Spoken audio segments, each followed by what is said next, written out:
रात के 3 बज रहे थे जब वह कमरे में दाखिल हुआ तो वह सो चुकी थी। वह इतनी थकी हुई थी कि उसे आयान के आने का पता तक नहीं चला। आज उनकी शादी की पहली रात थी, लेकिन यह शादी आम शादियों जैसी बिल्कुल नहीं थी। आयान के लिए यह एक बहुत भारी रात थी। कहां वह किसी और की शादी में शामिल होने गया था और कहां खुद उसी की शादी हो गई, और वह भी उस लड़की से जिससे उसका बस एक साधारण सा रिश्ता था। साधारण भी क्या, कहीं सामना हो जाए तो वह सलाम करता और वह वालेकुम अस्सलाम बोलकर आगे निकल जाती। लंदन से इंडिया लौटते वक्त उसके मन में यह बात जरा भी नहीं थी कि इंडिया में उसके साथ क्या होने वाला है, लेकिन जो होना था वह हो चुका था और वह इस बात पर बिल्कुल खुश नहीं था। कुछ देर उसे देखने के बाद वह गहरी सांस लेकर कपड़े बदलने के लिए बाथरूम में चला गया। वह दिमागी तौर पर इतना थका हुआ था कि गर्म पानी से नहाने पर शायद उसे कुछ सुकून मिलता। बाथरूम में पानी गिरने की लगातार आवाज ने उसे जगा दिया था। आयान यकीनन आ चुका था और वह सोई पड़ी थी। वह घबराकर उठ बैठी। पता नहीं इतनी परेशानी में उसे नींद कैसे आ गई। दादी जी सही कहती थीं कि वह नींद के मामले में बहुत कमजोर थी। किसी भी वक्त कहीं भी सो जाती थी। वह उसका सामना नहीं करना चाहती थी, लेकिन इसके अलावा कोई रास्ता भी नहीं था। एक ऐसा इंसान जो कुछ दिन पहले ही लंदन से आया था और वह उसे जानती भी नहीं थी कि वह कैसा है। कुछ दिनों के सामने आने से वह हमेशा खुद में खोया सा लगा था। ओह खुदाया, वह गहरी सांस लेकर रह गई। पानी गिरने की आवाज रुकी तो जैसे उसकी सांसें भी रुक गईं। अब वह बाहर आता होगा और वह उससे क्या कहती। उन्हीं विचारों में बाथरूम का दरवाजा खुला और वह कमरे में आया। उसे जागते देखकर वह चौंका। अस्सलाम वालेकुम, वह बस इतना ही कह सकी। वालेकुम अस्सलाम, गंभीर आवाज में जवाब देते हुए वह सामने कुर्सी पर आ बैठा और उन दोनों के बीच गहरी चुप्पी छा गई। तुम अपने कपड़े बदल लो, आयान ने खामोशी तोड़ी। जी अच्छा, वह बैठी रही। कितनी अजीब सिचुएशन थी यह। देखो, जो कुछ हो गया वह हो गया। मैं कोशिश करूंगा कि तुम्हें मेरी वजह से कोई तकलीफ ना हो, लेकिन मैं लंदन में किसी से शादी का वादा करके आया था और यहां जो कुछ हुआ वह तुम सब जानती हो। हम दोनों के साथ जो हुआ वह अच्छा नहीं हुआ। मैं चाहता हूं कि तुम ये बात मान लो कि तुम मेरे लिए बस एक और जिम्मेदारी हो और मैं अपनी जिम्मेदारियां निभाना जानता हूं। तुम्हारी जरूरतों का मैं हमेशा ख्याल रखूंगा, लेकिन इससे ज्यादा मुझसे कोई उम्मीद मत रखना। वह बोलता जा रहा था और वह पत्थर की मूरत बनी सुन रही थी। वह जानती थी ऐसा ही होना था। वह उसे दोष नहीं दे सकती थी, न शिकायत कर सकती थी। मुश्किल वक्त में वह उसके लिए ढाल बना था। कोई ऐसा नहीं कर सकता था। जब सब 2 कदम पीछे हट चुके थे तब वह 1 कदम आगे आकर उसका हाथ थाम चुका था। लेकिन फिर भी वह एक लड़की थी और उसके सपने भी थे। जब वह बोल रहा था तो वह कैसे कहती कि मेरे सपनों का क्या। वह बहुत बड़ी कुर्बानी दे चुका था और अब शायद उसकी वजह से सारी जिंदगी वह कुर्बानी देती रहेगी। वह उसे गुड नाइट बोलकर मुंह फेर कर सो चुका था। विचारों और डर का तूफान था जो उसे परेशान कर रहा था। कुछ भी जिंदगी में उसकी मर्जी के हिसाब से नहीं हुआ था। वह उसके सोने के कुछ ही देर बाद वहीं बैठे बैठे सो गई। आयान नींद की गहराई में न जाने कब उसके इतना करीब आ गया था कि आयन एयरपोर्ट से बाहर आया तो यह शहर वैसा ही था जैसा वह छोड़कर गया था। 2 साल का वक्त गुजरने में ज्यादा वक्त नहीं लगता। उसे भी एहसास नहीं हुआ था कब 2 साल बीत गए। उसने किसी को नहीं बताया था कि वह लौट रहा है। वह सबको सरप्राइज देना चाहता था। कैब करके वह घर की तरफ चल दिया। गाड़ी जब खान हाउस के सामने रुकी तो वह हैरान हुआ। काफी रौनक और लाइटिंग लगी हुई थी। उस पर सबसे पहले नजर फरीदा बेगम की पड़ी, जो पहले तो हैरानी से खड़ी रह गई और फिर झपट कर उसे गले लगा लिया। इमरान खान, दादी जी और घर के बाकी सभी लोग उसे देखकर हैरानी और खुशी से भर गए। मुझे बता दिया होता, मैं गाड़ी भेज देता, इमरान खान ने उसे गले लगाते हुए कहा। मैं सरप्राइज देना चाहता था डैड, लेकिन यह सब क्या हो रहा है। उसका इशारा लाइटिंग की तरफ था। इनाया की मेहंदी है कल, दादी जी ने उसे अपने पास बिठाते हुए बताया। कौन है इनाया? आए हाय, इकबाल साहब की बेटी है। हमारे परिवार में ही रहती है वह। बाहर जाकर सब भूल गया? दादी जी ने उसके सिर पर प्यार से मारते हुए कहा। आयान सच में भूल गया था। याद भी कैसे रहती। वह घर होता तब भी वह कम ही सामने आती थी और फिर कभी फोन पर भी किसी ने उसका जिक्र नहीं किया था। छोड़ो बेटा, जाओ फ्रेश हो जाओ, सफर की थकान होगी। फरीदा बेगम ने उसे वहां से उठाया। मैं तुम्हारे कपड़े प्रेस करके भिजवाती हूँ। माँ की बात सुनता वह सिर हिलाते हुए उठा और अपने कमरे की तरफ चला गया। वह सच में बहुत थका हुआ था और बिस्तर पर पड़ते ही सो गया। उसकी नींद का ख्याल करते हुए किसी ने भी उसे परेशान नहीं किया और 3 घंटे की अच्छी नींद लेकर आयान तरोताजा हो गया। नहाकर जब वह कमरे से बाहर निकला तो बड़े कमरे से बातें करने की आवाजें आ रही थीं। सब अंदर ही होंगे। जब वह उस कमरे में दाखिल हुआ तो सब चुप हो गए। क्या हुआ? वह हैरानी से बोला। कुछ नहीं बेटा, बस ऐसे ही। तुम सुनाओ। थकान उतरी। फरीदा बेगम ने बात को घुमाया। अब तो मैं बिल्कुल ठीक हूं, वह पापा के पास बैठते हुए बोला। 1 कप कॉफी मिल सकती है? वह मां से बोला। क्यों नहीं बेटा, तुम बिना खाना खाए सो गए, मैं खाना लगवाती हूं। नहीं मां, बस 1 कप कॉफी चाहिए अभी, उसने मां को मना किया। फरीदा बेगम ने इनाया को आवाज दी। अस्सलाम वालेकुम। वह बड़े कमरे के पास ही थी, जैसे जिन की तरह हाजिर हुई। सलाम यकीनन आयान के लिए ही था। वालेकुम अस्सलाम। आयान ने ध्यान से उसे देखा। कहीं से नहीं लग रहा था कि कल उसकी मेहंदी थी। 1 कप कॉफी बना दो आयान के लिए। जी मैं बनाकर लाती हूं। इससे पहले आयान कुछ कहता, फरीदा बेगम ने उसे कॉफी बनाने भेज दिया।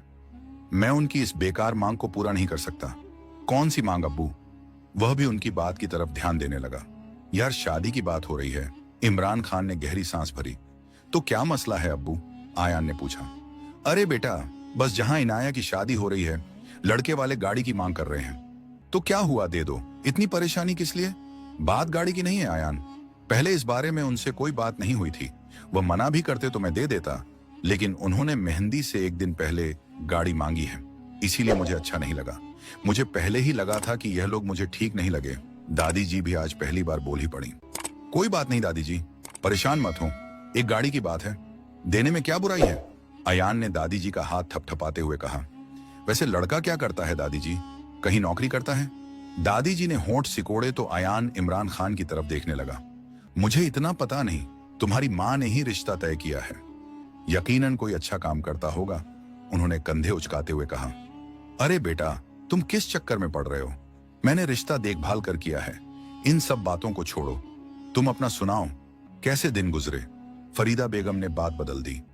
हैदर, तुमने लड़के वालों से बच्चों के बारे में बात की? अभी आयान कुछ कहता कि दादी जी ने इमरान खान को देखते हुए कहा। आयान ने हैरानी से दादी जी को देखा। क्या मतलब? किसके बच्चे? लड़का पहले से शादीशुदा है, 3 बच्चे भी हैं, दादी जी ने आयान को बताया। क्या मतलब? आयान और ज्यादा हैरान हुआ। 3 बच्चों का बाप है और इनाया से शादी हो रही है। इनाया इस दौरान कॉफी लेकर उस बड़े कमरे में आई थी। आयान की बात सुनकर उसके चेहरे पर एक रंग आकर चला गया। वह कॉफी देकर जैसे चुपचाप आई थी, वैसे ही चुपचाप वापस चली गई। आयान गहरी सांस लेकर रह गया। उसे समझ नहीं आ रहा था कि यहां हो क्या रहा था। फरीदा बेगम बात बदलते हुए उठकर जा चुकी थी। इनाया, तुमने इस शादी से मना क्यों नहीं किया? तुम मना कर देती तो किसी को जरूरत नहीं होती कि तुम पर दबाव डाले। दादी जी इनाया से सख्त आवाज में बात कर रही थी जब आयान अपने कमरे से निकल रहा था। उनकी बातें सुनकर वह वहीं रुक गया। दादी जी, यह सिलसिला रुकने वाला नहीं था। आज नहीं तो कल किसी न किसी से शादी तो करनी होगी, फिर चाहे वह कोई भी हो। ऐसे घर के माहौल में तनाव पैदा करने से अच्छा है कि मैं आंटी की बात मान लूं। वह उनके घुटनों पर सिर रखकर बोल रही थी। लेकिन इतनी जल्दी भी तो नहीं थी। अभी सिर्फ 19 साल की हो और तुमने कहा था तुम पढ़ाई पूरी करना चाहती हो। कोई बात नहीं दादी जी, मैं ऑनलाइन पढ़ाई कर लूंगी, इसमें कोई दिक्कत नहीं है। इनाया की थकी हुई आवाज से आयान को महसूस हुआ कि वह उस शादी पर खुश नहीं थी या फिर इतनी जल्दी शादी से खुश नहीं थी। वह नीचे आया तो मां को टीवी देखते हुए पाया। मां, वैसे इनाया की शादी इतनी जल्दी करने की भी क्या जरूरत थी? वह बिना ज्यादा ध्यान देते हुए पूछ रहा था। क्यों, क्या हुआ? किसी ने कुछ कहा क्या? उनके कान खड़े हो गए। अरे नहीं मां, बस ऐसे ही। यहां भी पश्चिमी देशों जैसे देर से शादियों का चलन होना चाहिए, इसीलिए मन में आया। बेटा, वहां और यहां में बहुत फर्क है। वैसे भी इनाया एक जिम्मेदारी है, जितना जल्दी हो जिम्मेदारी पूरी करनी चाहिए। उनकी बात से आयान सहमत नहीं था, लेकिन उसने कोई जवाब नहीं दिया। वह अपने काम से काम रखने का आदी था, लेकिन इनाया की बातों से उसे लगा था कि वह खुश नहीं थी। उसे अंदाजा था कि इमरान खान ने उसे पूछकर ही रिश्ते के लिए हां की होगी। कोई बड़ी परेशानी होती तो वह जरूर मना कर देती। न जाने क्यों आयान उसके बारे में बहुत गहराई से सोचने लगा था। मेहंदी का फंक्शन शुरू हुआ। आयान ने पहली बार उस लड़के को देखा जो उम्र में काफी बड़ा था और उसके परिवार की बातें भी अजीब थीं। आयान को वह रिश्ता बिल्कुल समझ नहीं आ रहा था कि क्या सोचकर तय किया गया था। वह दादी जी के पास आ गया। दादी जी, यह रिश्ता तो मेरी समझ में नहीं आ रहा।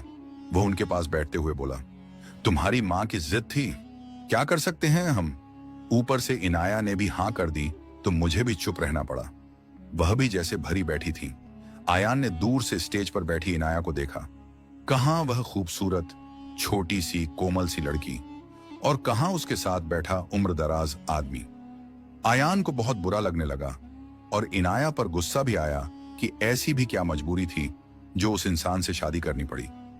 यह तय था कि मेहंदी वाले दिन ही निकाह की रस्म भी होगी और फिर विदाई अगले दिन। इमरान खान मेहमानों के पास थे। आयान ने मां को ढूंढने की कोशिश की। वह दूल्हे के परिवार के पास बैठी थीं और शायद किसी बात पर बहस हो रही थी।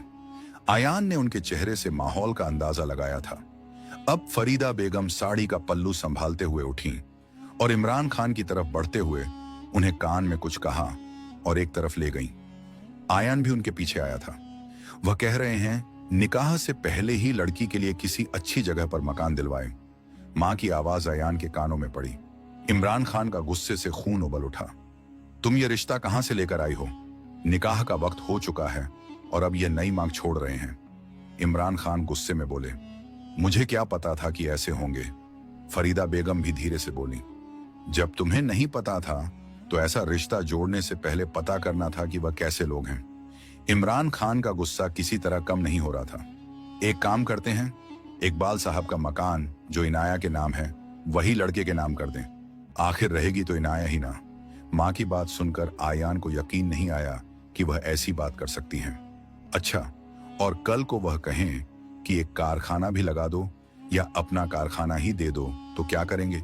जो छुप कर बातें सुन रहा था वह एकदम सामने आ गया था। तुम यहाँ क्या कर रहे हो? जाओ मेहमानों को देखो, हम मामला संभाल लेंगे। फरीदा बेगम ने उसे रोका। आयान ने सिर नामे हिलाया। मुझे नहीं लगता यह रिश्ता हमारे लिए ठीक रहेगा। वह मां की बात को नजरअंदाज करते हुए पापा से बोला, लेकिन बेटा, अब ऐन वक्त पर हम क्या कहें? इमरान खान भी साफ परेशान थे। उनके परिवार की इज्जत का सवाल था। अब्बू, ऐसे रिश्ते बाद में गले की हड्डी बन जाते हैं। आप साफ मना कर दें, किसी भी मांग को पूरा करने की कोई जरूरत नहीं है। वह फैसला करने वाले अंदाज में बोला, ऐसे नहीं होता आयान, इतने मेहमान हैं, तमाशा बन जाएगा।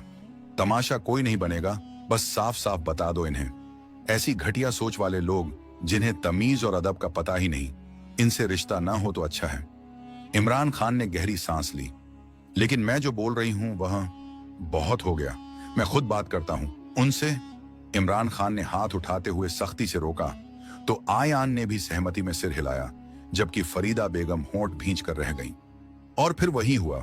उनकी मांग से जैसे ही इमरान खान ने मना किया, वह लड़का मुंह फुलाकर जाने लगा। स्टेज पर उस वक्त अच्छी खासी गर्मा गर्मी हो गई थी। अरे, ये मेरे बेटे की शराफत थी जो यहां बारात लेकर आया, वरना बिन माँ बाप की लड़की को कौन पूछता है। वह औरत बहुत बुरी तरह बोली, मेहरबानी है आपके इस एहसान की, मेरी बच्ची मुझ पर बोझ नहीं है, आप लोग जा सकते हैं। इमरान खान ने फिर भी तमीज के साथ कहा, जबकि आवाज बहुत सख्त थी। हाँ हाँ, जा रहे हैं, हमें भी कोई शौक नहीं था बारात लाने का। यह फरीदाबाजी ने मिन्नत ना की होती तो कभी ना लाते बारात। न जाने क्या खामी है जिसे छुपाने के लिए मेरे बेटे के पीछे ही पड़ गई। वह जहर उगल रही थी और इमरान खान ने हैरानी से बीवी को देखा जो मुंह बनाते अपना रुख बदल गई। कोई खामी नहीं है मेरी बेटी में, पाक है वह, और आप कृपया करके इज्जत से यहां से जाइए। इमरान खान से और बर्दाश्त न हुआ। हाँ हाँ, जा रहे हैं, रखो अपनी लड़की अपने पास। अगर इतनी ही अच्छी है तो अपने बेटे से करा देते ना, हमारा वक्त क्यों बर्बाद किया। इस बार वार बहुत सही जगह पर लगा। इमरान खान ने एक नजर बेटे को देखा, जिसकी नजर सामने बैठी उस कम उम्र लड़की पर थी, जिसकी आंखों में आंसू थे और सिर झुका हुआ था। ऐसा ही होगा। अचानक इमरान खान की बात पर सभी बहुत चौंके। आयान तो कुछ पल बोल ही ना पाया, लेकिन वह पापा के फैसले के खिलाफ नहीं जा सकता था। यह आप क्या कह रहे हैं? इनाया और आयान, फरीदा बेगम हैरान हुई। क्यों, इसमें क्या बुराई है?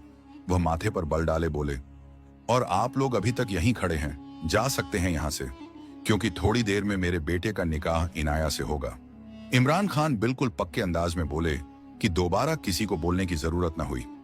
इनाया इकबाल बिनते मोहम्मद इकबाल, आपका निकाह आयान इमरान बिन इमरान खान से 20 लाख के तय मेहर के साथ किया जाता है। क्या आपको यह निकाह कबूल है? उसकी आंखें भरी हुई थीं और जिस्म कांप रहा था। ऐसा लग रहा था जैसे कोई भेड़ बकरी हो। एक ने पसंद नहीं किया, अब दूसरे के आगे रख दिया। कबूल है मना करने की गुंजाइश पहले भी नहीं थी, अब भी नहीं थी। कबूल कहने के बाद सभी के हाथ दुआ के लिए उठे तो फरीदा बेगम ने नफरत से इनाया को देखा, जिससे पीछा छुड़ाने की खातिर इतना सब किया, अब हमेशा के लिए उनके सामने रहेगी। सभी मेहमानों को खाना परोसा गया। अपने बेटे को अकेले खड़े देखा तो इमरान खान उसके पास आ गए।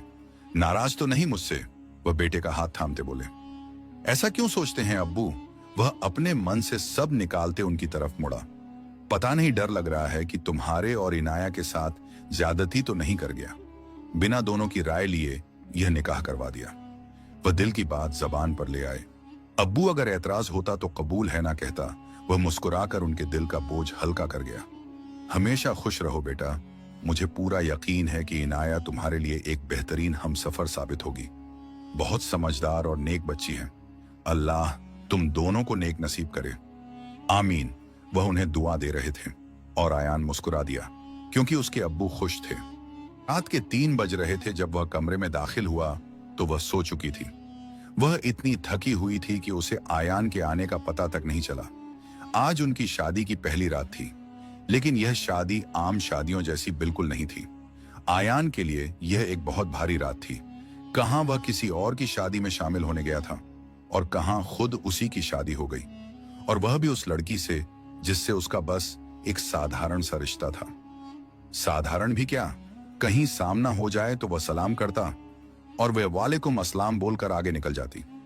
लंदन से इंडिया लौटते वक्त उसके मन में यह बात जरा भी नहीं थी कि इंडिया में उसके साथ क्या होने वाला है, लेकिन जो होना था वह हो चुका था और वह इस बात पर बिल्कुल खुश नहीं था। कुछ देर उसे देखने के बाद वह गहरी सांस लेकर कपड़े बदलने के लिए बाथरूम में चला गया। वह दिमागी तौर पर इतना थका हुआ था कि गर्म पानी से नहाने पर शायद उसे कुछ सुकून मिलता। बाथरूम में पानी गिरने की लगातार आवाज ने उसे जगा दिया था। आयान यकीनन आ चुका था और वह सोई पड़ी थी। वह घबराकर उठ बैठी। पता नहीं इतनी परेशानी में उसे नींद कैसे आ गई। दादी जी सही कहती थीं कि वह नींद के मामले में बहुत कमजोर थी। किसी भी वक्त कहीं भी सो जाती थी। वह उसका सामना नहीं करना चाहती थी, लेकिन इसके अलावा कोई रास्ता भी नहीं था। एक ऐसा इंसान जो कुछ दिन पहले ही लंदन से आया था और वह उसे जानती भी नहीं थी कि वह कैसा है। कुछ दिनों के सामने आने से वह हमेशा खुद में खोया सा लगा था। ओ खुदाया, वह गहरी सांस लेकर रह गई। पानी गिरने की आवाज रुकी तो जैसे उसकी सांसें भी रुक गईं। अब वह बाहर आता होगा और वह उससे क्या कहती। उन्हीं विचारों में बाथरूम का दरवाजा खुला और वह कमरे में आया। उसे जागते देखकर वह चौंका। अस्सलाम वालेकुम, वह बस इतना ही कह सकी। वालेकुम अस्सलाम, गंभीर आवाज में जवाब देते हुए वह सामने कुर्सी पर आ बैठा और उन दोनों के बीच गहरी चुप्पी छा गई। तुम अपने कपड़े बदल लो, आयान ने खामोशी तोड़ी। जी अच्छा, वह बैठी रही। कितनी अजीब सिचुएशन थी यह। देखो, जो कुछ हो गया वह हो गया। मैं कोशिश करूंगा कि तुम्हें मेरी वजह से कोई तकलीफ ना हो, लेकिन मैं लंदन में किसी से शादी का वादा करके आया था और यहां जो कुछ हुआ वह तुम सब जानती हो। हम दोनों के साथ जो हुआ वह अच्छा नहीं हुआ। मैं चाहता हूं कि तुम ये बात मान लो कि तुम मेरे लिए बस एक और जिम्मेदारी हो और मैं अपनी जिम्मेदारियां निभाना जानता हूं। तुम्हारी जरूरतों का मैं हमेशा ख्याल रखूंगा, लेकिन इससे ज्यादा मुझसे कोई उम्मीद मत रखना। वह बोलता जा रहा था और वह पत्थर की मूरत बनी सुन रही थी। वह जानती थी ऐसा ही होना था। वह उसे दोष नहीं दे सकती थी, न शिकायत कर सकती थी। मुश्किल वक्त में वह उसके लिए ढाल बना था। कोई ऐसा नहीं कर सकता था। जब सब 2 कदम पीछे हट चुके थे तब वह 1 कदम आगे आकर उसका हाथ थाम चुका था।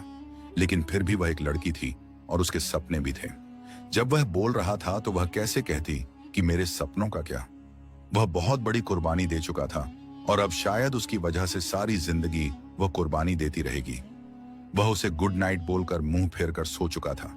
विचारों और डर का तूफान था जो उसे परेशान कर रहा था। कुछ भी जिंदगी में उसकी मर्जी के हिसाब से नहीं हुआ था। आयान नींद की गहराई में न जाने कब उसके इतना करीब आ गया था कि उसके जिस्म की खुशबू ने उसे जगा दिया। आंखों में लगा काजल चेहरे पर उतर चुका था। वह रोते रोते सोई थी। मेकअप बिगड़ चुका था, लेकिन उसे मानना पड़ा कि वह खूबसूरत थी। नींद में डूबी वह लड़की, कंधे से थोड़ा सरका हुआ शादी का भारी लिबास और एक उजला और सुंदर चेहरा, वह अनजाने में उसे देखता रहा। फिर उसने नजरें हटा ली। शायद रोते रोते सो जाने वाली हर लड़की ही खूबसूरत होती है। उसे समझ नहीं आया, वह कुछ नहीं कर सकता था। मोहब्बत कोई ऐसी चीज नहीं थी जो इरादे से कर ली जाए। वह यहां कुछ दिनों के लिए लौटा था और एक ऐसे रिश्ते में फंस गया था जो उसने कभी सपने में भी नहीं सोचा था। गलती उसकी अपनी थी। न वह इस मामले में दखल देता, न ऐसा होता, लेकिन वह अपनी फितरत से मजबूर था। वह जिस माहौल से आया था, वहां किसी के साथ नाइंसाफी पर चुप रहना नहीं सिखाया जाता था। आयान खान, अब क्या करोगे? उसके चेहरे पर नजरें जमाए हुए उसने खुद से सवाल किया। उसके पास सोई हुई लड़की अब उसकी बीवी थी। कुछ दिनों में उसकी वापसी की फ्लाइट थी। वह गहरी सांस लेकर रह गया। उसे अफसोस था, लेकिन वह ऐसा क्या करता?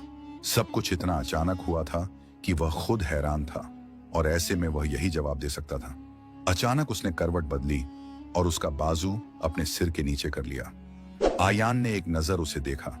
उसे सिगरेट की बहुत तलब हो रही थी, लेकिन वह उसके बाजू से लिपट चुकी थी। वह चाहते हुए भी बाजू नहीं छोड़ा पाया और उसे ऐसे ही छोड़ते हुए वह भी आंखें मूंद गया। सुबह आंख खुलने पर उसे पता चला कि वह आयान के बाजू से लिपटी हुई है। वह एकदम से पीछे हट गई। नींद पता नहीं उसे कैसे आई थी। वह शुरू से दादी जी के साथ सोती थी। उनके बाजू से लिपट कर सोने की उसे आदत थी। पता नहीं वह उसके बारे में क्या सोच रहा होगा। वह उसी सोच में थी कि दरवाजे पर हल्की सी दस्तक ने आयान को भी जगा दिया। उठ जाओ, नाश्ते की मेज पर थोड़ी देर में सब आ जाएंगे। बाहर से फरीदा बेगम की आवाज आई। आयान ने एक नजर उसे देखा और फिर चुपचाप बाथरूम में चला गया। 5 मिनट बाद वह आईने के सामने तैयार हो रहा था। वह उसके कमरे से बाहर जाने का इंतजार कर रही थी। सॉरी, रात में कुछ ज्यादा सख्त बर्ताव हुआ। वह विचारों में खोई थी कि अचानक उसकी आवाज सुनी। इट्स ओके, वो बस इतना ही कह सकी। तैयार हो जाओ, नीचे सब हमारा इंतजार कर रहे हैं। उस पल आयान बहुत नरमी से बात कर रहा था। मैं यही नाश्ता कर लूंगी। वह बाहर सबका सामना करने से साफ डर रही थी। वह कुछ देर उसे देखता रहा। Okay, as you wish. वह कमरे से बाहर निकल गया। वह कमरे में अकेली रह गई, अपने विचारों और कल की शर्मिंदगी के साथ। पता नहीं वह कैसे सबका सामना करेगी। वह जानती थी कि वह उस घर में बेमेल थी। आयान की मां फरीदा बेगम उस रिश्ते पर राजी नहीं थी जो चंद पलों में बन गया था। ऐसे में वह किसी से कुछ अच्छे की उम्मीद नहीं कर सकती थी। वह गहरी सांस भरते हुए खुद को वक्त के बहाव पर छोड़ते हुए उठी और कपड़े बदलने लगी। इनाया कहाँ है? वह नाश्ते की मेज पर बैठा ही था कि दादी जी ने पूछा। वह अपने कमरे में नाश्ता करेगी, आयान ने कहा तो दादी जी ने उसे घूरा और नौकरानी को आवाज दी। जाओ, इनाया को बुलाओ। नाश्ता पूरा परिवार मिलकर करता है और अब वह इस परिवार का हिस्सा है। दादी जी ने शायद फरीदा बेगम को सुनाने के लिए कहा था, जो कुर्सी पर पहलू बदल कर रह गई। आओ बेटी, आयान के साथ बैठो। इनाया, जो कि दादी जी के साथ बैठने लगी थी, एक पल के लिए रुकी। आयान ने कोई प्रतिक्रिया नहीं दी, लेकिन फरीदा बेगम के चेहरे पर कई रंग एक साथ आकर गुजरे। इनाया न चाहते हुए भी आयान के बगल वाली कुर्सी पर बैठ गई। इमरान खान के आते ही नाश्ता लगा दिया गया। तो फिर क्या इरादा है आयान? आज रात वलीमे के बाद हनीमून का प्लान कर लो। दादी जी ने नाश्ता करते हुए बहुत प्यार से कहा। आयान के हाथ रुके और इनाया को तो समझ ही नहीं आ रहा था कि क्या बोले। अभी कुछ प्लान नहीं किया, मेरे कुछ जरूरी काम है, आयान ने सरसरी से जवाब दिया। क्या मतलब प्लान नहीं? इनाया, मेरे प्यारे इकबाल भाई साहब की निशानी है। मैं नहीं चाहती इसकी कोई भी ख्वाहिश अधूरी रहे। आयान सही कह रहा है, इसे कुछ काम होंगे। इस बार फरीदा बेगम से भी चुप न रहा गया। मैं क्या बोल रही हूं? दादी जी ने फरीदा बेगम की बात नजरअंदाज की। आयान ने एक नजर इनाया को देखा। जहां यह कहेगी वहां चले जाएंगे दादी जी। वह उस पर छोड़ गया। इनाया तो एकदम घबरा गई। बोलो बेटा। अब दादी जी उससे मुखातिब थीं। उनका बस नहीं चल रहा था कि फटाफट उसे भी हनीमून पर भेज दें, और इनाया को समझ नहीं आ रहा था कि वह क्या बोले। कुछ दिनों में चले जाएंगे, अभी इतनी जल्दी क्या है? आज वलीमा हो जाए, फिर देखते हैं। इमरान खान ने पहली बार बात की। इनाया ने दिल से शुक्र किया। वैसे भी इमरान खान बहुत समझदार और नरम दिल इंसान थे। इनाया को वह पहले से अपनी बेटी जैसा प्यार करते थे। जब इतना कुछ हुआ था, तब इमरान खान ही थे जिन्होंने उसे कबूल करने में कोई हिचकिचाहट नहीं दिखाई थी। मां के जाने के बाद और फिर पिता के जाने के बाद एक वही थे जो उसका हर तरह से ख्याल रखते थे। दादी जी ने सिर हिलाया। ठीक है, कोई बात नहीं, मैं वैसे ही पूछ रही थी। अयान, तुम फुर्सत में ऑफिस का चक्कर लगाना। एक काम के मामले में मुझे तुम्हारी मदद चाहिए होगी। तुम्हारी पढ़ाई पूरी हो चुकी है वैसे भी, इसलिए मैं चाहता हूं जब तक तुम यहां हो कुछ जरूरी काम देख लो। इमरान खान ने नाश्ता खत्म करते हुए आयान को देखा। मैं आ जाऊंगा डैड, फिक्र न करें, आयान ने जवाब दिया तो इमरान खान ने उठते हुए उसके कंधे पर थपकी दी और बाहर निकल गए। उन्हें आज वलीमे के सारे इंतजाम भी देखने थे, जबकि आयान से पहले ही इनाया भी नाश्ते की मेज से उठ चुकी थी। वलीमे की सादी सी तकरीब के बाद सब घर आ गए, जबकि आयान अपने किसी दोस्त की तरफ चला गया। शाम में हल्की हल्की बारिश में लखनऊ शहर भीगने लगा। उफ, यह लखनऊ शहर और बारिश, इनाया बारिश और लखनऊ दोनों की दीवानी थी। जो कुछ भी हो रहा था उसके बाद यह मौसम उसके लिए बहुत राहत देने वाला था। आयान के कमरे के पीछे एक छोटा सा बगीचा और झूला उसने पहली बार देखा। वह झूले पर बैठकर बारिश में भीगने लगी, इस बात से बेखबर कि आयान अभी अभी बाहर से आया था और अनजाने में उसे बारिश में भीगते देखे जा रहा था। कपड़े उसके गोरे बदन पर हवा में उड़ रहे थे और बाल भीगकर उसकी सुंदर गर्दन को छू रहे थे। दिल में एक अजीब सी गुदगुदी हुई। आयान को मानना पड़ा कि वह लड़की सच में बहुत खूबसूरत थी। वह कल से उसी उलझन में था कि उस रिश्ते को कैसे आगे ले जाए। वह उन मर्दों में से नहीं था जो किसी औरत को उस गलती की सजा दें जिसमें उसका कोई कसूर नहीं था। नरम दिली उसे इमरान खान से विरासत में मिली थी। वह कुछ ऐसा चाहता था जिससे किसी का दिल न दुखे। साथ ही वह यह भी महसूस कर चुका था कि उसकी मां फरीदा बेगम का रवैया इनाया के साथ अच्छा नहीं था और वह जानता था कि उनकी जिद बहुत बुरी थी। इमरान खान, आयान और फिर दादी जी की वजह से वह चुप थी, लेकिन यह चुप्पी तूफान से पहले की थी। उसे उनसे कुछ अच्छी उम्मीद नहीं थी। जब इनाया कमरे में दाखिल हुई तो आयान पहले से ही बिस्तर पर लेटा हुआ था। वह अभी अभी लौटा था। वलीमे के बाद ही वह दिन में निकल गया था और अब देर रात लौटा था। वह आज का पूरा वक्त पुराने दोस्तों के साथ गुजार कर आया था। क्या मैं आपके लिए खाना ले आऊं? उसकी नजरों से बचने के लिए वह फौरन बोली। दादी जी ने कहा था कि पूछ लूं आपसे। वह उलझी हुई बोल रही थी तो आयान को वह एक छोटी सी बच्ची लगी। दादी जी ना बोलती तो ना पूछती। आयान ने मोबाइल से नजरें हटाकर उसे देखा। नहीं, मतलब पूछती मैं। तुम इतनी डरी सहमी क्यों हो? माना कि मैंने न चाहते हुए तुमसे शादी की और तुमसे पूछा नहीं गया, लेकिन मैं अब इतना भी बुरा इंसान नहीं कि तुम बकरी की तरह सहमी रहो मुझसे। ना नहीं, ऐसा तो नहीं है, वह फौरन बोल पड़ी। क्या मैं जाऊं? वह आंखों से इजाजत मांगते हुए बोली। कहां जाऊं मतलब कमरे से बाहर? आपने कुछ खाया तो नहीं? आयान हंस दिया। वह हैरानी से उसे देखने लगी। ऐसा करो, 2 कप कॉफी बना लाओ। 2 कप क्यों? आप तो एक ही हैं। हाय, उसकी मासूमियत पर आयान बेसाख्ता मुस्कुराया। अब हम 2 हैं, 2 बना लाओ। जी अच्छा। वह बिना कोई और सवाल किए कमरे से भाग गई। आयान के लिए उसका यह डर अजीब था। वह जहां से आया था वहां लड़कियां हिम्मत वाली और आजाद ख्याल वाली होती थीं। ऐसे डरी सहमी नहीं रहती थीं। पता नहीं इसका क्या मसला है। वह इनाया के बारे में सोचने लगा। वह जल्दी ही कॉफी बनाकर ले आई। उसे कप थमाकर वह बिस्तर की दूसरी तरफ बैठ गई। तो क्या सोचा तुमने? आगे क्या करना है? वह अब उससे नॉर्मल तरीके से बात कर रहा था। क्या करना है? वह हैरान हुई। अरे मतलब जिंदगी में आगे क्या इरादा है? मेरा तो कोई इरादा नहीं, वह झट से बोली। तो आयान ने हैरानी से उसे देखा। वह कुछ नहीं सोच रही थी या शायद उसे बताना नहीं चाहती थी। आयान का दिल किया उसे थोड़ा परेशान करे, सो गंभीर चेहरे से उसे देखते हुए बोला, अच्छा बच्चों के बारे में क्या प्लान है? कौन से बच्चे? वह परेशानी से उसे देखने लगी। अब जबकि हमारी शादी हो चुकी है तो सब किसी खुशखबरी के बारे में पूछेंगे। आयान ने गंभीरता चेहरे पर जमाए रखी। अस्तगफिरुल्लाह, आप कैसी बातें कर रहे हैं मेरे साथ? उसका रंग लाल हो गया। आयान ने बड़ी मुश्किल से हंसी रोकी। तो यह बातें मैं किसके साथ करूं? उसका चेहरा और लाल हुआ। चलो सोचकर बता देना, आयान ने मोबाइल उठाते हुए कहा। वह लाल चेहरा लिए कप उठाकर बाहर भाग गई। आयान उसके इस अंदाज पर मुस्कुराता रह गया। इनाया गाल के नीचे हाथ रखे सपनों की मुसाफिर बनी हुई थी। खुली बालों की एक लट उसके होंठों पर चुलबुलेपन से पड़ी हुई थी। अयान, जिसकी आंख नींद से खुली थी, उसे बेखबर अपनी तरफ सोता देखकर रुक सा गया।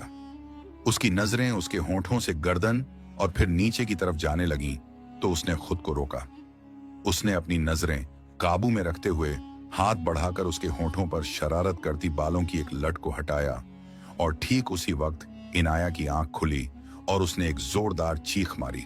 आयान पीछे हट गया, लेकिन इनाया इस कदर घबरा गई कि उसकी चीखें रुकने का नाम नहीं ले रही थीं, तो मजबूरन आयान को उसके मुंह पर हाथ रखना पड़ा। क्या तुम पागल हो गई हो?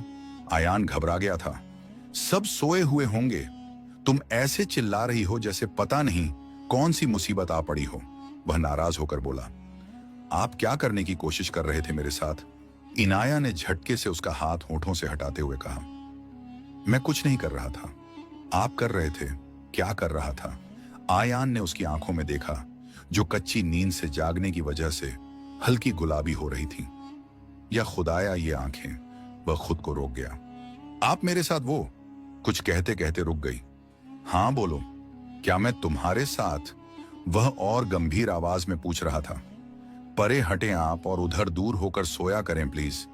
वैसे तुम्हारी जानकारी के लिए बता दूं कि मैं नहीं तुम इस तरफ आई हो। आयान ने धीरे से मुस्कुराते हुए कहा। जी नहीं, वह फिर रवानी में बोली। जी हां, वह उसके इनकार पर हां करवा रहा था। आपका क्या मसला है? वह नींद से झूम रही थी। मसला यह है कि तुम खर्राटे बहुत लेती हो और ऐसा लगता है जैसे रेल का इंजन कमरे में घुस आया हो। अब की बार उसने नई बात छेड़ दी। क्या सच में? उसकी बड़ी बड़ी आंखें हैरानी से फैल गईं। उफ आयान, ये लड़की मजाक भी नहीं समझती। आयान ने आह भरी तो इनाया शर्मिंदा सी हुई। वह सच में बहुत भोली थी। सुझाव। वह जरा दूर होकर लेट गई और उसे देखने लगी। तुम मुझे घूरना बंद करोगी? आयान ने आंखें बंद करने के बाद महसूस किया कि वह उसे ही देखे जा रही है। आप सो जाएं, मैं भी सो जाऊंगी। आयान ने आंखें खोलकर उसे देखा। तुम्हें लगता है तुम सो जाओगी तो मैं तुम्हारे साथ कुछ करूंगा? वह उसके मन की बात समझने की कोशिश कर रहा था। इनाया का चेहरा पल में लाल हुआ। जी नहीं, ऐसा कुछ नहीं कहा मैंने। वह नजरें झुकाकर बोली। कहा नहीं, लेकिन सोचा तो है ना? वह अपनी बात पर अड़ा था। नहीं सोचा, वह चिढ़कर बोली। वैसे ऐसा कुछ भी मैं तुम्हारे साथ जागते हुए भी कर सकता हूं। वह उठ बैठा था। क्या मतलब है आपका? वह घबरा गई। क्या कमरा बंद है? आयान ने पूछा तो इनाया ने घबराकर पहले आयान को देखा और फिर दरवाजे को। आयान को लगा कि वह अभी उठकर दरवाजे की तरफ दौड़ लगाएगी तो एकदम जोर से हंस दिया। फिक्र मत करो, मैं ऐसा कुछ नहीं करने वाला। मेरी चॉइस इतनी भी खराब नहीं है। आयान ने जानबूझकर ऐसा कहा और तीर निशाने पर लगा। इसका क्या मतलब है आपकी इस बात का? वह बुरा मान गई। मेरा मतलब है कि मैं खूबसूरत हुस्न का बहुत बड़ा दीवाना हूं। तुमसे मजाक कर रहा था। तुम्हें मुझसे डरने की जरूरत नहीं है। वह जिस अंदाज में बोल रहा था, इनाया का सारा डर खत्म हो गया। आप मुझे बदसूरत बोल रहे हैं? वह होंठ चबाते हुए बोली। नहीं तो, मैंने तो ऐसा कुछ नहीं कहा। वह मुकर गया। कहने की क्या जरूरत है? मतलब तो यही था ना? वह रूठते हुए बोली। एक मिनट, क्या मतलब है? सही था। वह सिर हिलाकर खुद ही चौंकी। कोई मतलब नहीं, सो जाओ यार। आयान दिल ही दिल में हंसा था। वह बस उसे घूर कर रह गई। आयान ने आंखें बंद कर ली। वह जानता था कि वह उसे ही देखती जा रही है। पता नहीं क्यों, लेकिन इनाया को थोड़ा परेशान करने में उसे मजा आने लगा था। आयान की आंख खुली तो उसने इनाया को आईने के सामने खड़ा पाया, जो गीले बालों में कंघी कर रही थी। काले रेशमी बाल और गर्दन पर एक छोटा सा तिल। वह उसे ध्यान से देखने लगा। शादी किसी और से होनी थी और एन वक्त पर किसी और से हो गई। जब वह स्कूल में थी तभी उसके माता पिता एक ट्रेन हादसे में चल बसे थे। वक्त के साथ आयान ने उसे बड़ा होते देखा था। वह बोर्डिंग स्कूल में था, फिर कॉलेज यूनिवर्सिटी में भी ज्यादातर हॉस्टल में रहा और फिर बाहर चला गया। इसलिए उन दोनों के बीच एक साधारण सा रिश्ता ही रहा था। उसे देखते हुए आयान ने सोचा कि वह एक हिम्मत वाली लड़की थी, जो जिंदगी की 1000 तकलीफों और मुश्किलों के साथ लड़ रही थी। जब वह अपने बाल बांधने लगी तो आयान चौंका। इन्हें खुला रहने दो। वह बिदक कर पीछे मुड़ी और फिर झटपट अपना दुपट्टा ओढ़ लिया। आयान बिस्तर पर सीधा होकर बैठ गया और उसे देखने लगा। लगता है तुम मुझे शौहर नहीं समझती। उसकी बात पर इनाया ने उसे देखा। ऐसी बात तो नहीं है। लग तो यही रहा है जैसे मैं कोई गलत इंसान हूं, जिससे तुम्हें डर है कि कहीं कुछ कर न दूं। आयान को उसका यह अंदाज पसंद नहीं आया, इसलिए वह थोड़ा सख्त हुआ। असल में मुझे शर्म आती है इसलिए बस वह नजरें झुकाए हुए बोल रही थी।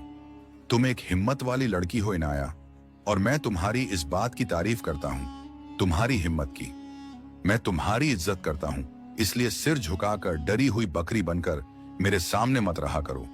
इनाया ने सिर उठाकर आयान को देखा। पहली बार किसी ने उसकी तारीफ की थी। वह हालात से लड़ते लड़ते बहुत थक चुकी थी। अपनों को खोना और फिर अपनों के हाथों जख्म खाना, ये जख्म जल्दी नहीं भरते। हमारे बीच मोहब्बत ना सही, लेकिन इज्जत भरा एक रिश्ता है। तुम्हें और मुझे उसे अपनाने में वक्त लगेगा, लेकिन मैं आयान खान रिश्ते में सच्चाई का यकीन रखता हूं। मेरी तरफ से तुम पर कोई पाबंदी नहीं है। तुम अपनी पसंद से जैसे चाहो जिंदगी जी सकती हो। मैं तुम्हारा साथ दूंगा। मैं जानता हूं यह मुश्किल है, लेकिन कभी कभी ऐसा भी होता है। सब कुछ मर्जी के हिसाब से नहीं होता। तुम्हें खुश रहना सीखना चाहिए, वह धीमी आवाज में बोल रहा था। इनाया आयान की इज्जत करती थी, लेकिन आज उसकी बातें सुनकर शुक्रगुजारी का एहसास भी हो रहा था। वह बिस्तर से उठा और 2 कदम लेकर उसके सामने आ खड़ा हुआ। उसे इतने करीब पाकर एक पल के लिए इनाया की सांसों में तेजी आई। तुम्हें मुझसे डरना नहीं चाहिए लड़की जी, इनाया हकला कर रह गई। आयान हल्के से मुस्कुराया। हिम्मत वाले लोग नजरें चुराकर नहीं, नजरें मिलाकर बात करते हैं। इनाया की झुकी हुई पलकों को देखते हुए वह बोला तो इनाया ने नजरें उठाकर उसे देखा। थैंक यू, वह बस इतना ही कह पाई। खुश आमदीद। वह मुस्कुराते हुए बाथरूम की तरफ मुड़ा तो इनाया ने गहरी सांस ली। आयान बाहर से आया तो मां को इनाया पर चिल्लाते देखकर पहले तो वह सकते में आ गया। बेटे को देखकर फरीदा बेगम एकदम चुप हो गईं। आयान ने एक नजर मां को फिर इनाया को देखा। यह क्या हो रहा है? वह इनाया के पास जा खड़ा हुआ। कुछ नहीं बेटा, बस ऐसे ही। तुम कब आए? फरीदा बेगम ने बात बदली। मां, आप इनाया पर ऐसे कैसे चिल्ला सकती हैं? ये इस घर की बहू है, और वह भी इस तरह जैसे इससे पता नहीं कौन सा जुर्म हो गया। आयान की आवाज कुछ सख्त हुई। कुछ नहीं, बस ऐसे ही थोड़ी नाराजगी थी। इनाया ने बीच में बोलकर मामला खत्म करना चाहा। गलती कोई भी हो, मुझे यह पसंद नहीं कि किसी पर ऐसे चिल्लाया जाए, और वह भी घर के नौकरों के सामने। वह बहुत मायूस दिख रहा था। अच्छा, अब तुम्हें अपनी मां की बातें भी पसंद नहीं आने लगी? बात यह नहीं मां, मुझे अच्छा नहीं लगा, और अगर कोई मेरी बीवी के साथ बुरा बर्ताव रखेगा तो। वह बोलते बोलते एकदम रुका और बात अधूरी छोड़ते हुए इनाया की तरफ मुड़ा और उसका हाथ पकड़कर कमरे में ले आया। फरीदा बेगम अंदर ही अंदर झल कर रह गईं। तुम्हारा क्या मसला है? कोई कुछ भी कहेगा तुम सुनती रहोगी। कमरे में आते ही आयान इनाया पर चढ़ दौड़ा था। वह घर की बड़ी हैं। आयान, वह डांट सकती हैं। इनाया बस इतना ही कह पाई कि आयान ने उसकी कलाई पकड़ते हुए अपनी तरफ खींचा। बात इतनी है कि इंसान को जगह और वक्त देखकर ही कुछ कहना चाहिए। ऐसे तुम जिंदगी में कैसे आगे बढ़ोगी यार? उसका लहजा गुस्से वाला था, लेकिन शब्दों में नरमी थी। इनाया क्या बोलती? उसे तो ऐसे बर्ताव की आदत थी। कुछ नया नहीं हुआ था। नया शायद बस यह हुआ था कि कोई पहली बार उसके लिए बोला था, जबकि उस वक्त उसकी नजदीकी से वह बहुत घबरा रही थी। अपने लिए खड़ी रहो, वरना मेरे पास बहुत से तरीके हैं तुम्हें सही रास्ते पर लाने के। वह चिढ़कर उसे कहता, धीरे से उसकी कमर से हाथ हटाता बिस्तर की तरफ बढ़ते हुए अपनी जैकेट उतारने लगा, जबकि वह बिस्तर पर दोनों हाथ जोड़े सिर झुकाए बैठी थी। आयान कुछ देर उसे देखता रहा, फिर उसके करीब जाता, उसके पास बैठता, हाथ थामते नरम नजरों से उसे देखने लगा। इनाया देखो, दुनिया को कुछ फर्क नहीं पड़ता आपसे, न आपकी खुशी से न गम से। मैंने तुम्हारी जिम्मेदारी कबूल की है, तो मेरा फर्ज बनता है कि मैं तुम्हारा ख्याल रखूं। लेकिन हर जगह मैं मौजूद नहीं रहूंगा। तुम्हें अपने हक के लिए बोलना और लड़ना सीखना चाहिए, वरना दुनिया तुम्हें रौंद कर आगे निकल जाएगी, और जैसा मैंने कहा, किसी को कुछ फर्क नहीं पड़ेगा। तो इस बात को समझो, वह नरम आवाज में बोल रहा था। इनाया को पता नहीं चला कब उसकी आंखों से आंसू टपके। अरे, वह परेशान हो गया था। क्या हो गया यार? हिम्मत रखो, ऐसे मत करो। वह उसकी आंखों के कोनों से आंसू पोंछते हुए बोला। रिश्तों के आगे लड़ना मुझे नहीं आता। आयान ने गहरी सांस ली। लड़ो मत, लेकिन खुद को बचाना तो सीखो। बस वही कर लो। वह उसका हाथ थपथपाते हुए उसे देख रहा था। अब चलो, आंसू पोंछो और कपड़े बदल कर आ जाओ, हम बाहर जा रहे हैं। वह खड़ा होते हुए बोला तो इनाया चौंकी। बाहर कहां? यह भी इस वक्त? बस चलते हैं। लेकिन आंटी ने कहा था कि किचन में। यार, मैं उन्हें बता दूंगा, फिक्र मत करो। वो मना करना चाहती थी, लेकिन पता नहीं क्यों नहीं कर पाई। वह उसे लखनऊ के एक अच्छे होटल में लेकर आया। खाना ऑर्डर करते हुए वह इनाया को देख रहा था, जिसके चेहरे पर उस वक्त बहुत खुशी थी। वह खुले हिस्से में बैठे थे। वह ठंडी हवा के झोंकों को महसूस करती मुस्कुरा रही थी, जैसे पहली बार बाहर आए हों। अच्छा लग रहा है, वह थोड़ा आगे होते हुए पूछ रहा था। बहुत ज्यादा। आयान, आपको पता है, मुझे लखनऊ शुरू से पसंद था। जब मैं छोटी थी ना, तो माँ ने मुझे लखनऊ की सारी कहानियां सुनाई थी और मेरा बहुत मन था कि मैं पूरा लखनऊ घूमूं, हर जगह देखूं। और जब माँ बाबा नहीं रहे और मैं यहाँ आ गई, तो सारी ख्वाहिशें दम तोड़ गईं। कुछ भी नहीं बचा, सब खत्म होता चला गया। आज वह पहली बार अपने दिल की बातें अयान से शेयर कर रही थी। अयान ने उसके हाथ पर अपना हाथ रखा तो वह ख्यालों से चौंकी। मैं वादा तो नहीं करता, लेकिन इतना जरूर कहूंगा कि मैं तुम्हारी जिंदगी को आसान बनाने की हर मुमकिन कोशिश करूंगा। वह सच्चे दिल से कह रहा था, बिना किसी दिखावे के। वे उसी पल में खोए हुए थे कि वेटर खाना लेकर आ गया।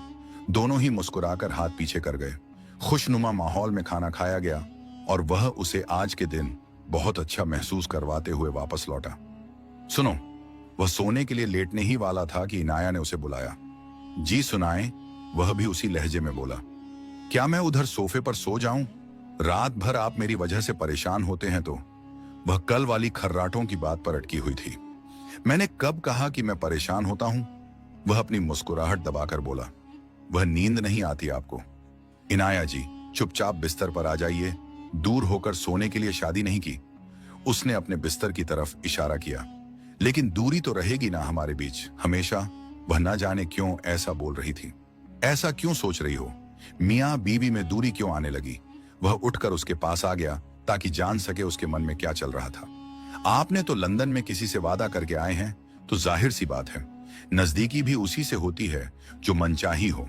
न जाने वह कैसे उससे इतनी बड़ी बात कह गई, जबकि छोटी छोटी बात कहते भी 1000 बार सोचती थी। कुछ पल की चुप्पी छा गई। तुम क्या चाहती हो?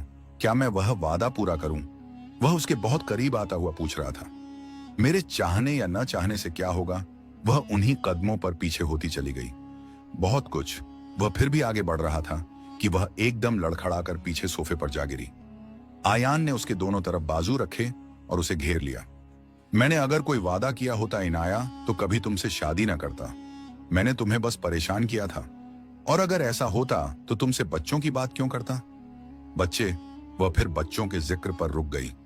मुझे बच्चों का बहुत शौक है, छोटे छोटे, कोई यहाँ कोई वहां, कोई मेरे कंधे पर हो, कोई तुम्हारी गोद में। ढेरों बच्चों से पूरा कमरा भर जाए। वह जोश से बोलते हुए पूरे कमरे को देख रहा था। इतने ज्यादा बच्चे मैं नहीं पैदा कर सकती, और फिर उन्हें संभालेगा कौन?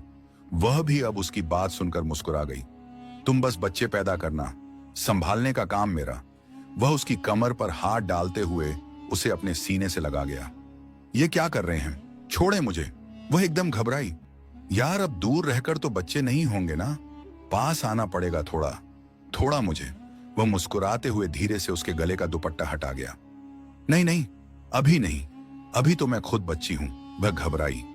अच्छा, तुम बच्ची हो, 19 साल की हो गई हो और बच्ची हो। वह उसके नरम गुलाबी गाल खींचता उन्हें हल्के से दांतों से काट गया। आह, क्या काटने से बच्चे होते हैं जो ऐसे काट रहे हैं। वह माथे पर बल डाले बोली तो आयान ठहाका लगाकर हंस दिया। मजाक उड़ा रही हो मेरा? वह नाराजगी से बोली। आयान ने एकदम उसका नाजुक वजूद अपनी बाहों में भर लिया। वह सहम कर उसे देखने लगी। ऐसे डर क्यों रही हो? उसे बिस्तर पर लाते हुए उसका सिर तकिए पर रखकर वह उसके चेहरे पर थोड़ा झुका और उसे देखने लगा। उसकी आंखें नींद से भरी लग रही थीं। मुझे आपकी आंखों से डर लग रहा है। वह उसकी आंखों पर हाथ रख गई। सिर्फ आंखों से ही ना, मेरे होठों से तो नहीं लग रहा ना? वह बिना उसका हाथ हटाए बोलते हुए उसके होठों पर अपने होठों का स्पर्श दे गया। इनाया के पूरे जिस्म में बिजली दौड़ी। उसकी सांसें ही रुक गईं। उसे सांस रोकते देख वह पीछे होते हुए उसे देखने लगा। माथे पर 2 बल आए थे। सांस क्यों रोकी? सवाल करते हुए आवाज में सख्ती थी। आपने रुकी? वो मन मनाई। सांस कैसे रोकते हैं? अभी बताया नहीं आपको? प्रैक्टिकल करके दिखाऊं? वह थोड़ा और करीब हुआ कि इनाया की सांसों में उथल पुथल हुई। वह अपना सिर और पीछे करती सहमी हुई हिरनी की तरह आयान को देखती जा रही थी। जो उसकी इस हालत पर बेसाख्ता पीछे होकर हंसता चला गया और फिर दूसरी तरफ जाकर लेटते हुए लाइट बंद करते हुए रात की रोशनी जला गया। बेफिक्र रहो, मुझे जबरदस्ती पसंद नहीं, मैं बस तुम्हें कंफर्टेबल करवाना चाहता था और ज्यादा कुछ नहीं। वह उसकी तरफ देखते हुए धीरे से बोला। यह किस भी क्या कंफर्टेबल का हिस्सा थी? वह भी हैरान होती उसकी तरफ करवट ले गई। उसे आयान पहले घमंडी सा लगा था, लेकिन अब उन कुछ दिनों में ही वह उसे सबसे अलग लगने लगा था। ओ यार, वह तो छोटी मोटी शरारत में आती है। इतना तो हक बनता है एक शौहर का कि बीवी से थोड़ी छेड़छाड़ करे। छोटी मोटी डोज मिलती रहे तो थोड़ा सुकून रहेगा ना, नहीं तो बहुत परेशान करूंगा, जज्बातों में बह जाऊंगा। वह उसे परेशान करते हुए एकदम से उसकी कमर में हाथ डालकर उसे अपनी तरफ खींच गया। वह फिर सांस रुक गई। इनाया, यह आखिरी चेतावनी है। अब तुम छोटी छोटी बात पर सांस रोकोगी तो मैं सच में सांस बंद करूंगा तुम्हारी। वह उसकी नाक से अपनी नाक छुआते गंभीर आवाज में बोला। इनाया का दिल जोर जोर से धड़क रहा था। छोटी छोटी सांसें लेती वह उसे बता रही थी कि वह सांस ले रही है। गहरी सांस लो, वह अपना चेहरा और करीब करते हुए बोला तो होंठों से होंठ रब हुए। वह फिर सांस रुक गई। इस बार आयान ने सच में उसकी सांसें बंद कर दी और अगले पल वह खींचकर सांस लेने लगी। उसकी सांसों को सामान्य करता वह उसका सिर अपने सीने पर रखते हुए उसके इर्द गिर्द बाहें डाल गया। लिपस्टिक का स्वाद अच्छा था। वह जो उससे कोई तारीफी और प्यार भरी बात की उम्मीद कर रही थी, एकदम से सिर ऊपर उठाकर उसे घूरा। तो आप खुद ही लगा लें अपने होठों पर, बड़ी पसंद आई है आपको, वह नखरा दिखाते हुए बोली। यार, इन होठों के साथ मजा आया, ऐसे कम वक्त में तो मजा आना मुश्किल था। वह अब की बार और ज्यादा उसे अपने साथ समेटते हुए बोला तो इनाया के चेहरे पर मुस्कान आ गई। आंखें मूंदे वह खुद को उड़ता महसूस कर रही थी। अल्लाह ने सब्र का फल जो दिया था वह आयान जैसा जीवन साथी था। वह अल्लाह का जितना शुक्र करती कम था, क्योंकि आयान एक बेहतरीन शौहर था और ऐसा शौहर नसीब वालों को मिलता है और वह नसीब वाली थी। जरा सा सिर ऊपर उठाते वह आंखें मूंदे आयान को देखती चली गई। जब जी चाहा आगे बढ़ते हुए उसकी दाढ़ी वाले गाल पर एक बोसा दे दिया, लेकिन फिर धड़कते दिल से खुद को रोका। ज्यादा खुली मत हो, अगर वह खुला तो फिर सारी रात उसकी मनमानियां चलेंगी और तुम रोती सिसकती रहना। वह खुद को समझाती अब मुंह नीचे करके सोने की कोशिश करने लगी। उनका हनीमून का प्रोग्राम बना तो इनाया नाराज सी हो गई। वह उसे दुनिया की सैर पर ले जाना चाहता था, कम से कम लंदन और पेरिस तो जरूर ले जाना था, लेकिन उसने पहले लखनऊ के पास के शहरों का चुनाव किया। उसे पहले पूरा इंडिया घूमना था, उसके बाद ही वह बाहर जाती। दूसरी तरफ फरीदा बेगम ने बहुत कोशिश की उनकी राह में रोड़े अटकाने की, लेकिन आयान ने एक न सुनी और इनाया को लेकर मसूरी के लिए निकल गया। लखनऊ से देहरादून उन्होंने हवाई सफर किया। उसके बाद वह वहां से अपनी गाड़ी में बैठकर मसूरी की तरफ रवाना हो गए। गाड़ी मसूरी के रास्तों से गुजरते हुए आगे बढ़ रही थी। इनाया खिड़की से बाहर सुंदर नजारों को देख रही थी। आयान कभी कभी एक नजर उस पर डालता और फिर सड़क पर नजरें जमा लेता। वह आज सुबह ही निकले थे और उस वक्त दोपहर ढलने लगी थी। रास्ते में खाना खाकर वह फिर सफर पर निकले। रास्ते खूबसूरत थे और शायद हमसफर भी। सड़क नदी के किनारे किनारे भाग रही थी और कभी कभी कहीं से बर्फ से ढके पहाड़ दिखाई देकर ओझल हो जाते। अंधेरा होने से पहले वह गेस्ट हाउस पहुंच गए। सारे दिन के सफर से दोनों थके हुए थे। सूरज के ढलते ही सर्दी की लहर में एकदम से इजाफा हुआ। आयान ने चिमनी में लकड़ियां जलाईं, जबकि इनाया कपड़े बदलने चली गई। आयान ने शीशे के बाहर देखा, जहां धुंध धीरे धीरे फैल रही थी। बिजली की रोशनियों में धुंध का फैलाव साफ दिख रहा था। इनाया बहुत खामोशी से आयान के पास आकर बैठ गई। वह जो मोबाइल में लगा था उसका बैठना महसूस कर चुका था। उन दोनों के बीच लकड़ी के जलने की चटकने की आवाजें थीं। दोनों के दिलों की हालत अजीब हो रही थी। पहली बार ऐसा हुआ था कि दोनों ही चुप थे। आयान ने गहरी नजर से इनाया को देखा। आग की रोशनी में उसका चेहरा दमक रहा था। आयान की नजरें उसकी गर्दन से उसके नीचे की तरफ जाने लगीं तो फौरन नजरें काबू की। इस तरह बहुत मुश्किल हो जाएगा आयान, खुद पर काबू रख। वह दिल ही दिल में खुद से मुखातिब हुआ। उसे कॉफी की बहुत तलब हो रही थी। ध्यान हटाने के लिए यह करना था, वरना वह आज अपने जज्बातों पर काबू नहीं पा रहा था। सुबह गाड़ी से कॉफी का सामान उठा लाया था और इनाया फौरन कॉफी बना लाई। ये कितना खूबसूरत है। कॉफी बनाकर उसे देते हुए इनाया ने शीशे के बाहर देखते हुए कहा, जहां धुंध में रोशनियां दियों की तरह टिमटिमा रही थीं। हाँ, सो तो है। कॉफी की चुस्की लेते हुए आयान ने प्यार से कहा, अगर वह पल जिसमें सुकून हो कितना खूबसूरत होता है। लकड़ी के जलने की आवाजें, फैलती धुंध, सर्दी का अजीब सा एहसास। यह गेस्ट हाउस बाजार से दूर था, इसलिए एक अजीब सी खामोशी का माहौल था। वह सारे दिन की थकी हुई थी, इसलिए जल्दी ही बिस्तर पर चली गई, जबकि आयान उसे देखता अब अपने विचारों पर मुस्कुरा रहा था। रात का न जाने कौन सा पहर था कि आयान को एक नरम और मुलायम जिस्म अपने सीने पर महसूस हुआ। वह काफी देर से उसे महसूस कर रहा था, लेकिन गहरी नींद टूटने का नाम नहीं ले रही थी। जब उसकी आंख खुली तो इनाया आधी से ज्यादा उस पर लेटी हुई थी। उसकी बाहें उसे जकड़े हुई थीं। उसकी इस नजदीकी पर आयान ने थूक निगलते हुए उसे देखा। कोई इतना प्यारा कैसे हो सकता है? उसके बालों में हाथ डालता पीछे करता, उसके नाजुक नक्शों को देखता बहकता चला गया। नींद उस पर हावी होती आयान को रोकने की इनाया ने कमजोर कोशिश की, लेकिन उसके जबरदस्त जज्बातों के आगे वह टिक न सकी और आखिरकार अपना आप उसे सौंप दिया। वह हनीमून से वापस लौटे तो दोनों बहुत खुश और ताजादम थे। जाते हुए वह दोनों अलग अलग थे, लेकिन आते हुए दो जिस्म एक जान लग रहे थे। और यही फरीदा बेगम नहीं चाहती थी, लेकिन होनी को कौन टाल सकता था। वह किचन में खड़ी खीर बना रही थी कि फरीदा बेगम उसके पीछे आ खड़ी हुई और बिना उसे पता लगे उसका दुपट्टा चूल्हे की आंच के पास रखकर फौरन बाहर निकल गई। इनाया अपनी धुन में खीर बना रही थी कि अचानक उसके दुपट्टे ने आग पकड़ ली। इससे पहले कि आग उसके बालों तक पहुंचती, अल्लाह ने आयान को वहां भेज दिया। इनाया, वह चिल्लाया। उसी पल वह पलटी और आयान ने उसका दुपट्टा उसके गले से निकालते हुए दूर उछाल दिया, जिससे आयान की हथेली जल गई। इनाया तड़प कर उसकी तरफ लपकी। आयान, वह नम आंखों से उसकी हथेली देख रही थी। तुम ठीक हो? आयान अपनी हथेली छुड़ाते हुए उसे देखने लगा। उसका चेहरा, उसकी पीठ सब देखता हुआ इत्मीनान करते उसे अपने सीने से लगा गया। आंखें मूंदे वह दिल ही दिल में अल्लाह का शुक्र कर रहा था। अगर आज वह अचानक उधर ना आता तो उससे आगे का वह सोच ही नहीं पा रहा था। अरे निहान बेटा, तुम यहां कैसे आ गए और इस दुपट्टे को आग कैसे लगी? फरीदा बेगम ने अंदर आते हुए हैरानी और अफसोस से पूछा। आंटी, पता नहीं, अचानक ही भड़क गई। प्लीज आयान, आप चलें, मैं आपके हाथ पर दवाई लगा दूं। हाय अल्लाह, मैं मर गई। क्या हुआ आयान को? फरीदा बेगम दौड़कर आयान तक पहुंची। हाय, मेरे बेटे का हाथ जला दिया। कैसी मनहूस हो तुम? तुम्हारी वजह से मेरा बेटा। माँ, क्या हो गया है? इसमें इनाया का क्या कसूर? वह एकदम माँ को रोक गया। इसी का तो सारा कसूर है। मुझे पहले से पता था यह मनहूस है।